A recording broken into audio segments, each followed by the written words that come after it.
Hier encore, le combat des femmes, 2/4, 2 points, la femme mariée, une mineure sous l'autorité de son époux.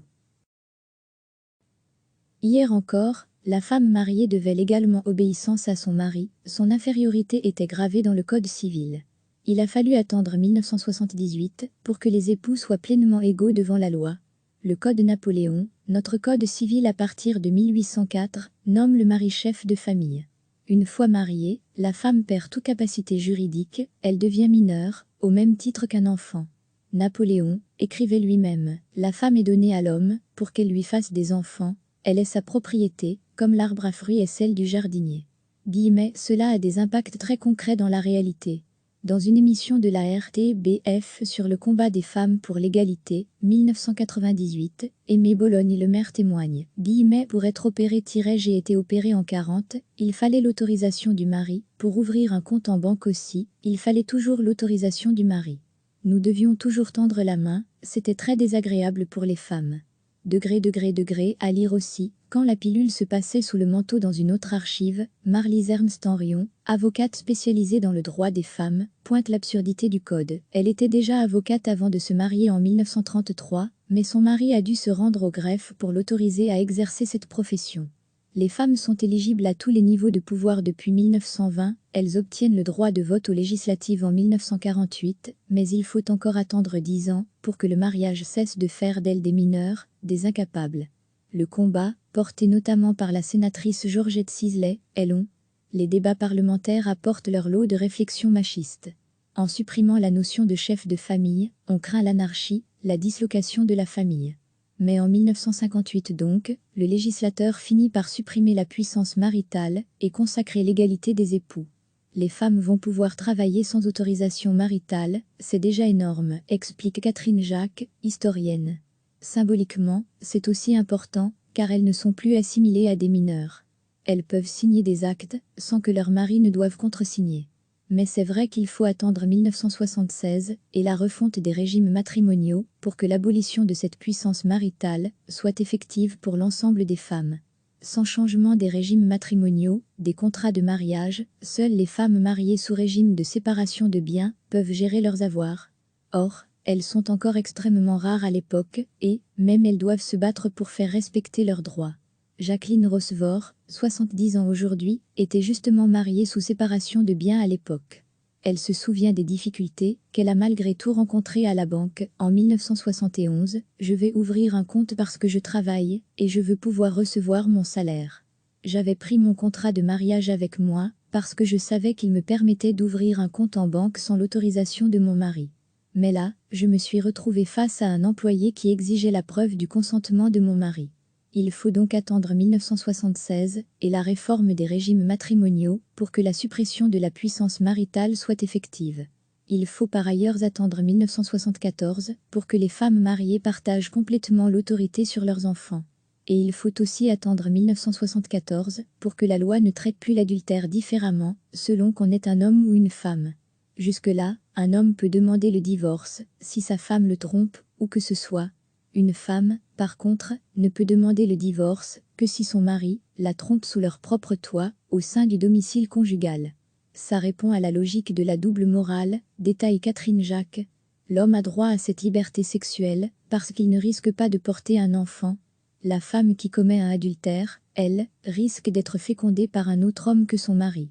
C'est la logique du Code civil, la femme appartient à son mari parce qu'elle va porter les fruits de son mari.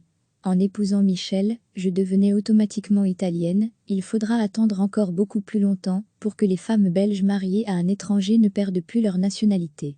Janine Kerstius, 82 ans, mariée en 62 en est encore choquée aujourd'hui. Je me suis mariée avec Michel, un Italien. À la commune, on m'a dit « Alors, vous renoncez à la nationalité belge ?» J'ai dit non. On m'a dit que je devenais automatiquement italienne, mais que je pouvais introduire une demande pour garder la nationalité belge, qu'on me ferait alors un papier provisoire, le temps que je la récupère. Ça m'avait impressionné, je n'étais pas d'accord. Je ne comprenais pas pourquoi cette loi m'enlevait le droit d'être belge, alors que j'étais née sur ce sol. Finalement, Janine obtiendra la double nationalité. Mais ce n'est qu'en 1984 que la demande pour garder la nationalité belge ne sera plus obligatoire. Retrouver tous les épisodes de la série Hier encore, le combat des femmes. Saviez-vous que jusque dans les années 70, les femmes devaient avoir l'accord de leur mari pour ouvrir un compte bancaire? Que les hôtesses de la Sabna devaient passer un test esthétique pour travailler après 40 ans? Que la distribution de moyens contraceptifs était interdite? La série nous fait prendre conscience que, oui, c'était comme ça, hier encore. Une série de Daphné Van Ossel, avec Jérémy Boquet, réalisation sonore, Cynthia Ventura, illustration, et la Sonuma, archive, disponible également en podcast sur Ovio, Apple Podcast et Pocket Cast.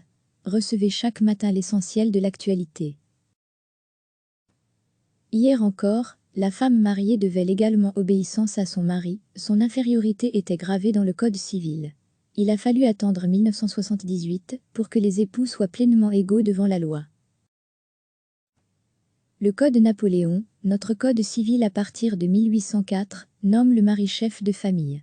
Une fois mariée, la femme perd toute capacité juridique, elle devient mineure, au même titre qu'un enfant. Napoléon écrivait lui-même « La femme est donnée à l'homme pour qu'elle lui fasse des enfants, elle est sa propriété, comme l'arbre à fruits est celle du jardinier. » Cela a des impacts très concrets dans la réalité. Dans une émission de la RTBF sur le combat des femmes pour l'égalité, 1998, Aimé Bologne-Le Maire témoigne. Pour être opéré – j'ai été opéré en 40, il fallait l'autorisation du mari, pour ouvrir un compte en banque aussi, il fallait toujours l'autorisation du mari. Nous devions toujours tendre la main, c'était très désagréable pour les femmes. À lire aussi, quand la pilule se passait sous le manteau dans une autre archive, Marlise Ernst-Henrion, avocate spécialisée dans le droit des femmes, pointe l'absurdité du code. Elle était déjà avocate avant de se marier en 1933, mais son mari a dû se rendre au greffe pour l'autoriser à exercer cette profession. Les femmes sont éligibles à tous les niveaux de pouvoir depuis 1920, elles obtiennent le droit de vote aux législatives en 1948, mais il faut encore attendre 10 ans pour que le mariage cesse de faire d'elles des mineurs, des incapables. Le combat, porté notamment par la sénatrice Georgette Sisley, est long. Les débats parlementaires apportent leur lot de réflexions machistes. En supprimant la notion de chef de famille, on craint l'anarchie, la dislocation de la famille. Mais en 1958 donc, le législateur finit par supprimer la puissance maritale et consacrer l'égalité des époux. Les femmes vont pouvoir travailler sans autorisation maritale, c'est déjà énorme, explique Catherine Jacques, historienne. Symboliquement, c'est aussi important, car elles ne sont plus assimilées à des mineurs. Elles peuvent signer des actes, sans que leur mari ne doive contresigner. Mais c'est vrai qu'il faut attendre 1976 et la refonte des régimes matrimoniaux pour que l'abolition de cette puissance maritale soit effective pour l'ensemble des femmes. Sans changement des régimes matrimoniaux, des contrats de mariage, seules les femmes mariées sous régime de séparation de biens peuvent gérer leurs avoirs. Or, elles sont encore extrêmement rares à l'époque et, même elles doivent se battre pour faire respecter leurs droits. Jacqueline Rossevort, 70 ans aujourd'hui, était justement mariée sous séparation de biens à l'époque.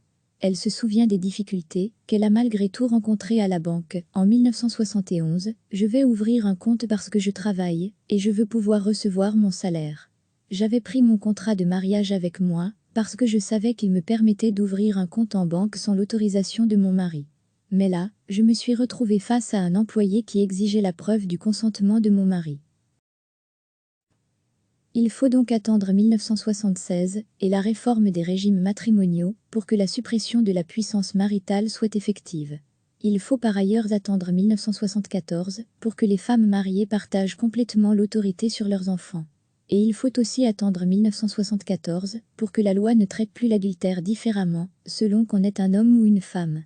Jusque-là, un homme peut demander le divorce si sa femme le trompe, ou que ce soit. Une femme, par contre, ne peut demander le divorce que si son mari la trompe sous leur propre toit, au sein du domicile conjugal. Ça répond à la logique de la double morale, détaille Catherine Jacques. L'homme a droit à cette liberté sexuelle parce qu'il ne risque pas de porter un enfant. La femme qui commet un adultère, elle, risque d'être fécondée par un autre homme que son mari. C'est la logique du Code civil, la femme appartient à son mari parce qu'elle va porter les fruits de son mari. En épousant Michel, je devenais automatiquement italienne. Il faudra attendre encore beaucoup plus longtemps pour que les femmes belges mariées à un étranger ne perdent plus leur nationalité. Janine Kerstius, 82 ans, mariée en 62, en est encore choquée aujourd'hui. Je me suis mariée avec Michel, un Italien. À la commune, on m'a dit « Alors, vous renoncez à la nationalité belge ?» J'ai dit non. Guillemets. On m'a dit que je devenais automatiquement italienne, mais que je pouvais introduire une demande pour garder la nationalité belge, qu'on me ferait alors un papier provisoire, le temps que je la récupère. Ça m'avait impressionné, je n'étais pas d'accord. Je ne comprenais pas pourquoi cette loi m'enlevait le droit d'être belge, alors que j'étais née sur ce sol. Guillemets, finalement, Janine obtiendra la double nationalité. Mais ce n'est qu'en 1984 que la demande pour garder la nationalité belge ne sera plus obligatoire. Degré retrouvez tous les épisodes de la série Hier encore, le combat des femmes. Saviez-vous que jusque dans les années 70, les femmes devaient avoir l'accord de leur mari pour ouvrir un compte bancaire? Que les hôtesses de la Sabna devaient passer un test esthétique pour travailler après 40 ans? Que la distribution de moyens contraceptifs était interdite? La série nous fait prendre conscience que, oui, c'était comme ça, hier encore. Une série de Daphné Van Ossel, avec Jérémy Boquet, réalisation sonore, Cynthia Ventura, illustration, et la Sonuma, archive, disponible également en podcast sur Ovio, Apple Podcast et Pocket Cast. Cliquez sur s'abonner pour recevoir les dernières nouvelles.